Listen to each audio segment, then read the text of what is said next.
The Roebling Legacy. Chapter 1. The Impossible Dream.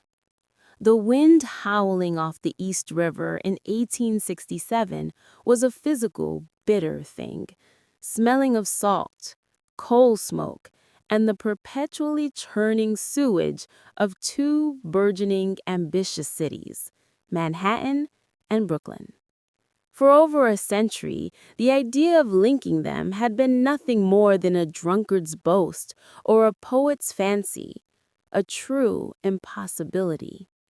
Manhattan was the beating, frenetic heart of the nation, the financial engine where fortunes were made and lost in the span of a Wall Street trading day. Brooklyn, across the turbulent half-mile-wide strait, was the quiet, sprawling residential city, a place of churches and brownstones where people fled the clamor of Manhattan to raise their families. They were close enough to touch, yet separated by a treacherous watery chasm. In winter, the river froze solid, trapping ferries and stranding thousands. In summer, the crossing was a dicey, hour-long affair in overcrowded, often sinking vessels. New York, one of the world's most dynamic urban centers, was being strangled by its own geography. A bridge was needed, not just a structure, but a permanent, unyielding lifeline. John Augustus Roebling, a German immigrant with the piercing gaze of a prophet and the relentless intellect of a scientist, knew he was the man to build it. He was not just an engineer. He was an artist who worked in tensile strength and mathematics.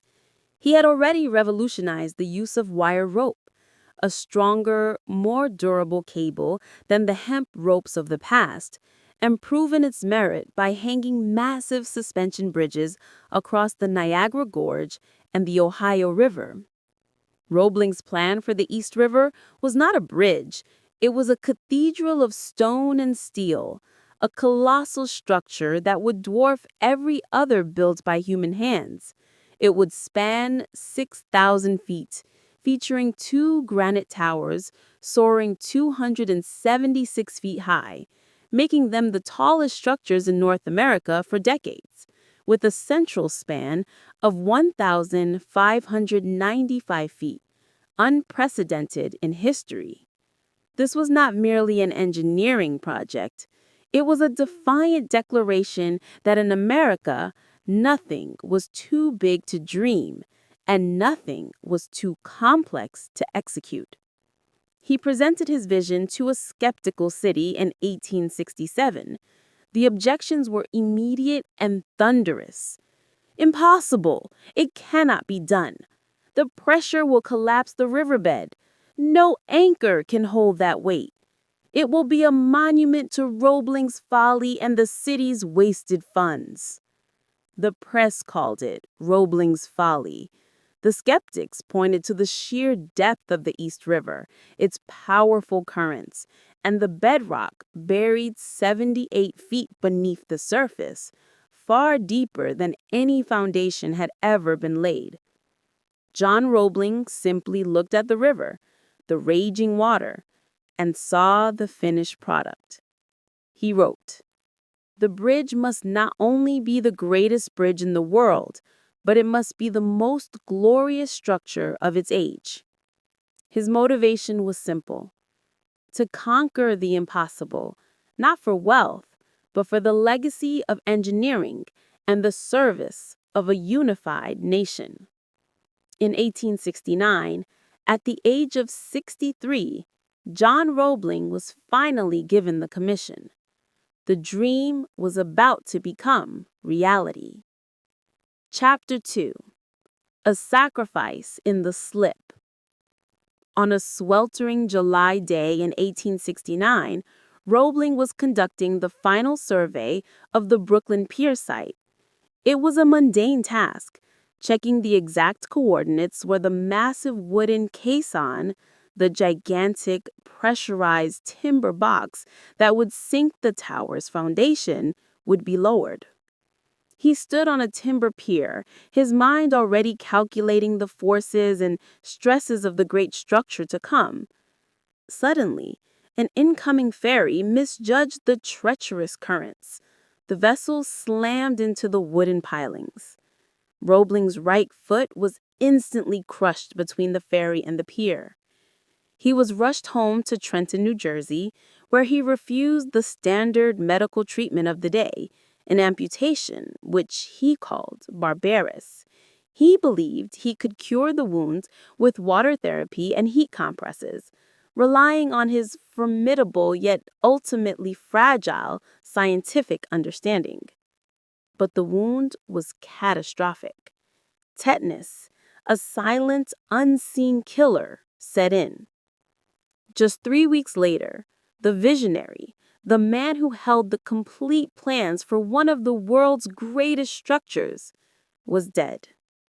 The city reeled. The investors panicked. The critics crowed, "I told you so. The whole thing is cursed." The project, which had barely begun, lay shattered, a casualty before the first spade of dirt was turned. The motivational spark had been extinguished by a freak accident. The greatest engineering project in American history was dead in the water. But Roebling had an immediate heir, a man who had trained for this moment since he was a boy, his son, Washington Augustus Roebling. Chapter 3. Descending into Darkness. The Caisson Hell. Washington Roebling was 32 years old, a decorated Civil War veteran who had served in the Union Army's Engineering Corps and had personally assisted his father in every major project. He was intelligent, disciplined, and possessed the same unshakable grit as his father. When the investors pleaded with him to take over, he did not hesitate. He inherited not a blueprint, but a holy quest, the ultimate tribute to his father's memory. Washington's first task was to sink the colossal granite towers into the riverbed. This required the use of the caissons, unprecedented pressurized chambers the size of half a football field, built upside down on land and then sunk into the river. These were essentially massive, airtight wooden rooms, open at the bottom, from which workers, known as sandhogs, would manually dig out the river muck down to the bedrock. The caissons were a necessary engineering triumph, but they were also a biological hell. To keep the river water from flooding the open chamber, compressed air had to be pumped in, forcing the water out. The sandhogs and Washington, who was constantly down in the caisson supervising the work, were working under pressures 3 times greater than normal. The air was so thick, it was difficult to breathe. The light was weak and flickering, the air filled with the stench of oil lamps, sweat, and rotting mud. The temperature soared to over 100 degrees Fahrenheit, around 38 degrees Celsius. The noise of the machinery and the relentless, suffocating pressure was deafening. They were literally digging the foundation of the bridge in darkness and compressed air. But the true enemy was invisible. Caisson disease, or the bends. When a worker ascended too quickly from the pressurized chamber, nitrogen gas absorbed into the blood and tissues would bubble out, causing excruciating, paralyzing pain. Sandhogs were often crippled or killed on the spot. Washington pushed himself harder than anyone. He stayed down for shifts far longer than medically advised, overseeing the complex process of stabilizing the massive granite blocks on the treacherous, sloping bedrock. During one particularly difficult week in 1872, Washington was down in the caisson when a small fire broke out, caused by an overheated lamp. He personally directed the frantic effort to extinguish the blaze while battling crippling exhaustion. He finally ascended, victorious. The foundations were secure, but the price was devastating. The accumulated pressure and his frantic exertion caught up to him. He was paralyzed, nearly killed, by a severe, crippling case of the bends. The son, like the father, was taken out of the fight.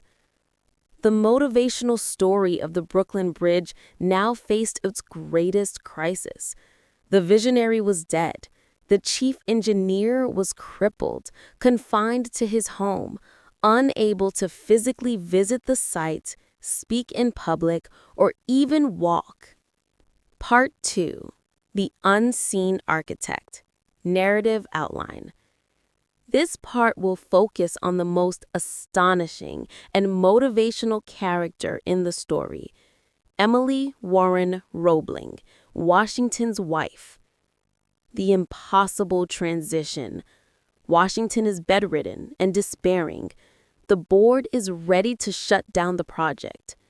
Emily steps in, initially as a nurse and scribe. A crash course in engineering.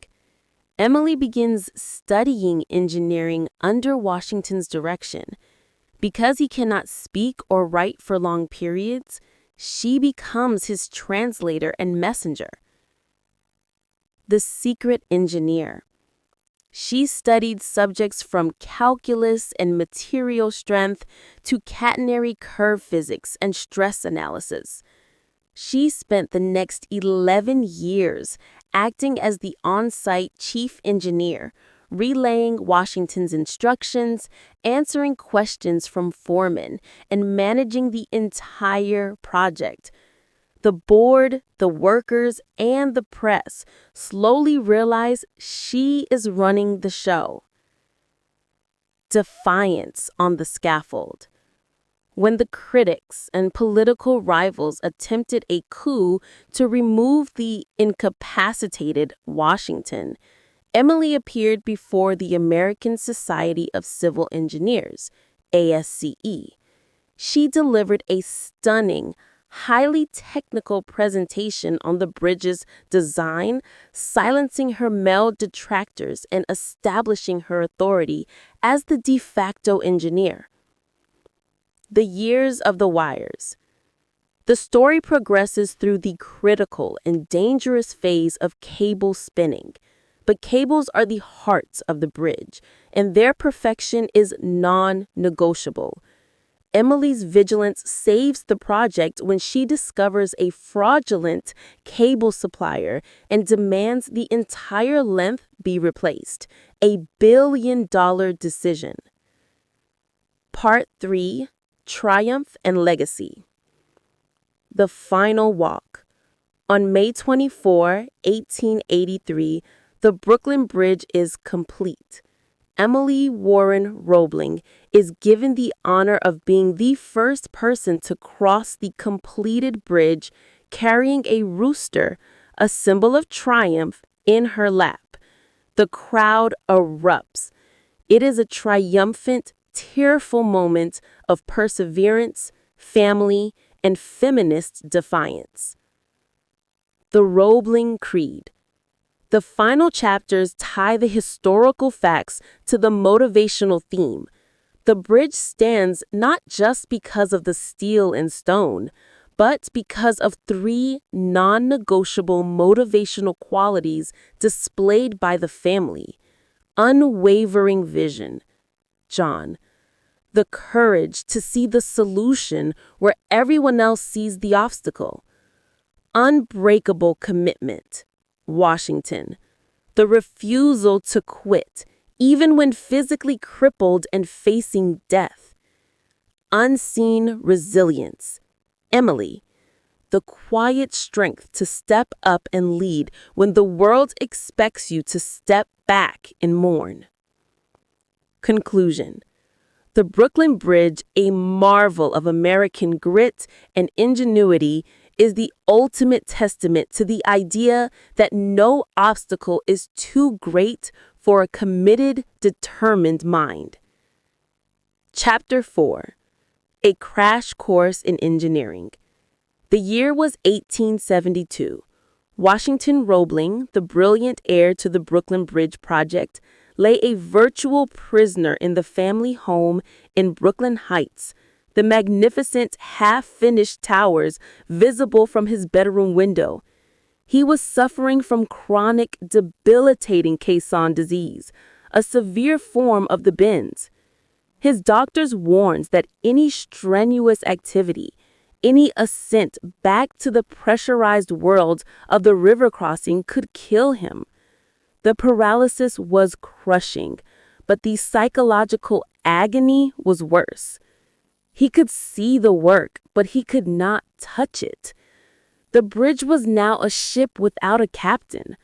The project's directors, mostly skeptical businessmen and politicians, began to whisper of shutting down the site and firing the incapacitated chief engineer. This was the moment the Roebling Legacy, the great dream, was supposed to die. But they had forgotten about Emily Roebling. Emily was a woman of culture and sharp intelligence, a devoted wife and mother. She had no formal engineering training. Her role was supposed to be hosting dinners and managing the household. Yet she had already been privy to every challenge and solution her husband and father-in-law had faced. When Washington was brought home paralyzed, she became his dedicated nurse. But nursing quickly transformed into far more. Washington found that even holding a pencil or speaking for long periods exacerbated his condition. He needed an extension of his mind, a tireless translator of his complex thoughts. Emily stepped into that role without hesitation. She started by taking dictation of his memos to the foreman. Soon, the complexity of the questions coming back from the site demanded more than just transcription. Washington began to teach her. His sick room became an intensive private university. For hours each day, Emily immersed herself in the language of the bridge. She studied higher mathematics, memorizing theorems related to stress and strain. She learned about material science, understanding the difference in strength between wrought iron and Bessemer steel. Crucially, she mastered the principles of cable construction and the exact calculations required for the bridge's catenary curve, the perfect arc that a uniformly loaded cable naturally forms. I know I am a woman, but no man knows more about the Brooklyn Bridge than I do, she is reported to have told an astonished foreman. She became his eyes and ears. Every day she would relay Washington's instructions, then take careful notes on the progress, the problems, the weather, and the moods of the workers. She would return, and he would use her descriptions and data to make the critical engineering adjustments. It was a partnership of mind over matter, with Emily serving as the vital conduit. The sandhogs and foremen, initially skeptical of taking orders from a woman, quickly realized she spoke with the precise authority of Washington himself. Her answers were technically accurate, her judgment sound, and her demeanor unwavering. Emily Roebling was not just relaying messages, she was effectively running the greatest engineering project in the world. Chapter 5. Defiance on the Scaffold. As the 1870s wore on, the Twin Towers, monuments of sheer granite, began to rise from the East River thanks to the combined unseen work of Washington and Emily. Yet the political intrigue and public skepticism continued to churn. In 1876, a group of powerful politicians and rival engineers, seeing the chief engineer incapacitated, saw their chance. They formally petitioned the bridge board of directors to remove Washington Roebling, arguing the project needed an actively working engineer on site. The threat was real and imminent. If the board voted him out, the entire project would be handed over to someone who had neither the knowledge nor the family commitment to complete it to John Roebling's original demanding specifications. This was the moment Emily had to step out of the shadows. She knew a written memo would be dismissed. She knew a lawyer's argument would fail. She needed to prove undeniably that the brain directing the project was still the best and most capable, and that she was its essential, qualified voice. She requested permission to address the American Society of Civil Engineers and the Board of Trustees. On the day of the hearing, Chapter 5, Defiance on the Scaffold. As the 1870s wore on, the Twin Towers, monuments of sheer granite, began to rise from the East River, thanks to the combined, unseen work of Washington and Emily. Yet the political intrigue and public skepticism continued to churn. In 1876, a group of powerful politicians and rival engineers, seeing the chief engineer incapacitated, saw their chance. They formally petitioned the bridge board of directors to remove Washington Roebling, arguing the project needed an actively working engineer on site. The threat was real and imminent. If the board voted him out, the entire project would be handed over to someone who had neither the knowledge nor the family commitment to complete it to John Roebling's original demanding specifications. This was the moment Emily had to step out of the shadows. She knew a written memo would be dismissed. She knew a lawyer's argument would fail. She needed to prove undeniably that the brain directing the project was still the best and most capable, and that she was its essential, qualified voice. Emily requested permission to address the American Society of Civil Engineers and the Board of Trustees.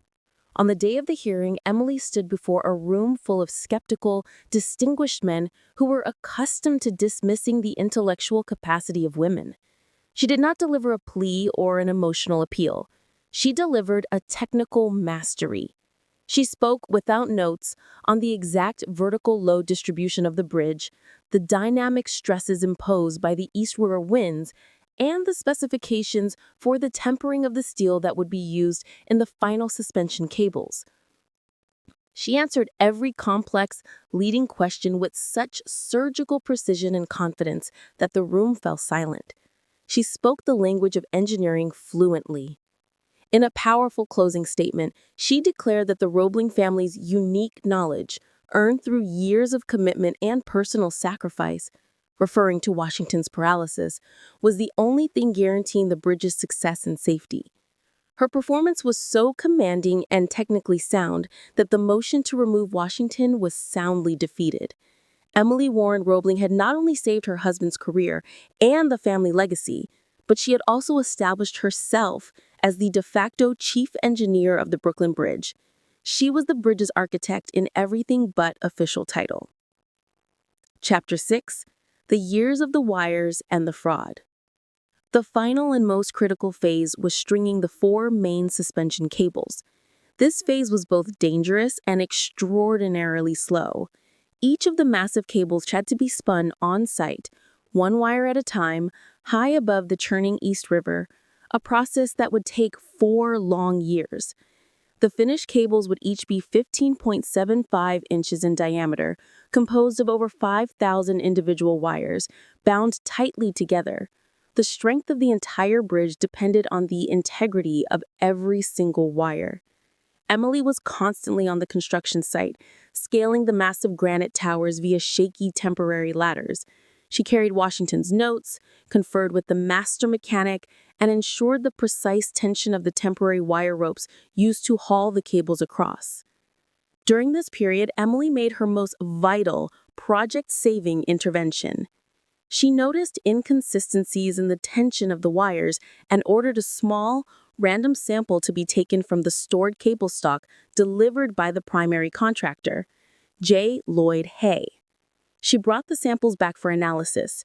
Washington, using primitive but meticulous testing methods, discovered the horrifying truth. The contractor was fraudulently supplying substandard, weak, and improperly manufactured wire. To cut costs, the supplier was using iron that lacked the required tensile strength to support the massive bridge. This was an act of criminal negligence that, if left undiscovered, would have led to a catastrophic collapse of the bridge, potentially killing hundreds and ruining the Roebling name forever. The contractor vehemently denied the charges and tried to politically pressure the board to accept the inferior wire. Emily stood firm. Armed with Washington's detailed test results, she exposed the fraud to the board and the press. She successfully demanded that the entire shipment of hundreds of thousands of feet of faulty wire be rejected and replaced with wire that met the original, stringent Roebling specifications. It was a billion-dollar decision in modern terms, and one that required absolute moral courage and technical certainty. By exposing the deception, Emily Roebling ensured the bridge's structural integrity, proving that her role was far more than an assistant. She was the ultimate guardian of the vision. The motivational lesson here was clear. True leadership requires uncompromising integrity, even in the face of immense financial and political pressure. Chapter 7: The Final Strands. By the early 1880s, the Brooklyn Bridge was a masterpiece nearing completion. The four massive steel cables, each heavier than any ship that sailed beneath them, were complete, anchored deep into the granite bedrock on both the Brooklyn and Manhattan sides. Suspended from these cables were the steel suspenders and floor beams, meticulously put in place. The roadway began to take shape, a wide, sweeping deck built for horse-drawn carriages, trains, and pedestrians. The physical presence of the bridge itself became the greatest motivational force. It was a visible, unyielding testament to the power of perseverance. The workers, the city officials, and the public could now see the impossible realized. Washington Roebling, though still largely confined to his home, had directed every phase. He used a powerful telescope from his bedroom window in Brooklyn Heights to survey the work, using hand signals to communicate complex instructions to Emily, who then transmitted them to the foreman on the ground. This unusual, long-distance command system was a marvel of dedication. Emily, meanwhile, was everywhere. She managed the finances, battled the inevitable political corruption that tried to siphon funds from the nearly complete project, and oversaw the architectural finishing touches. She insisted on the Gothic arches and intricate detailing that made the bridge not just functional, but beautiful. A deliberate echo of her father-in-law's insistence that it be the most glorious structure of its age. Her role was so universally recognized that when dignitaries visited the site, they didn't ask for Washington. They asked for Mrs. Roebling. The bridge was officially dedicated on May 24, 1883. The anticipation in New York and Brooklyn was fever pitch. Millions of people lined the shores of the East River, and every ferry and boat was crammed with spectators. President Chester A. Arthur presided over the grand opening, leading the celebration on the Manhattan side, while New York Governor Grover Cleveland led the ceremonies in Brooklyn. However, the most moving and significant moment belonged to the Roebling family. As a final nod to her instrumental, decade-long role as the de facto chief engineer, Emily Warren Roebling was given the profound honor of being the first person to cross the finished Brooklyn Bridge.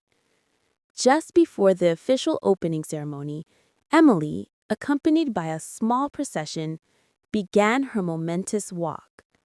She was seated in an open carriage, and in her lap she held a large, proud rooster. This was a traditional symbol of triumph, representing the conquering of adversity. As her carriage moved slowly across the pedestrian walkway, the cheers of the assembled thousands were deafening.